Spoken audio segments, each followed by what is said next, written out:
मेरा सवाल सर आपसे ये है कि जिस तरह से दिल्ली सरकार और आम आदमी पार्टी पूरे देश में जो है अपने एजुकेशन मॉडल और हेल्थ सिस्टम के मॉडल को खूब जोर जोर से प्रसार कर रही है, और आपने वादा किया है कि उत्तराखंड में अगर आम आदमी पार्टी की सरकार बनती है तो आप उत्तराखंड में भी इस तरह के स्कूल और इस तरह के हॉस्पिटल्स में सुविधाएं लाएंगे।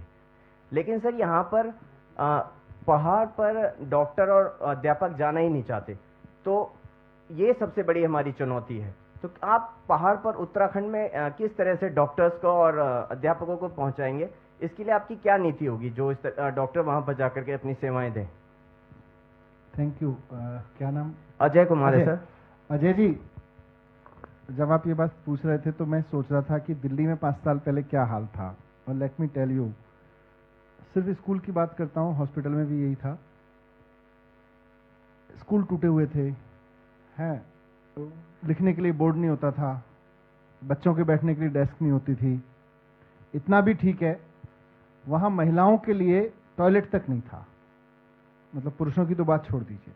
अब एक महिला टीचर, एक महिला लड़की जिसको हम पढ़ाने के लिए बुला रहे हैं या पढ़ने के लिए बुला रहे हैं, अगर वहां आप एक टॉयलेट तक नहीं दे सकते हैं अपने स्कूल में, फिर आप किसी टीचर से कैसे अपेक्षा करोगे कि वो वहां 8 घंटे बैठ के पढ़ा भी लेगा और खुशी खुशी पढ़ा लेगा या पढ़ा लेगी। खेल सारा सुविधाओं का है।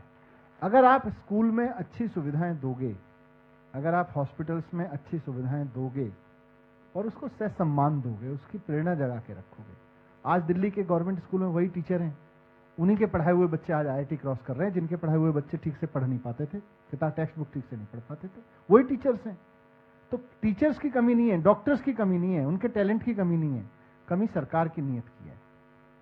वो भी देखता है कि जब वहां का मिनिस्टर, वहां का MLA अपने फील्ड में नहीं जाता है, वो मिड डे मील में कमीशन खा के देहरादून में बैठा रहता है, तो टीचर को भी लगता होगा भाई वो अपने हिस्से की कर रहा है, मैं अपने हिस्से की कर लेता हूं।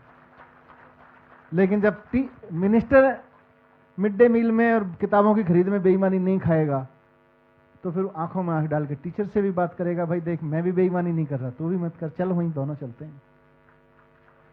और टफ टेरेंस की जहां तक बात है, मुझे कई लोग कहते हैं भाई बड़े टफ टेरेंस से, बिल्कुल सहमत हूं मैं। यही पहाड़ की खूबसूरती है, यही पहाड़ की ताकत है। सारी दुनिया में टफ, मतलब दुनिया के बहुत सारे देशों में टफ टेरेंस हैं, लेकिन वहां की सरकारों ने नेक नियति से अपने टफ टेरेंस को अपने असेट्स में बदल रखा है।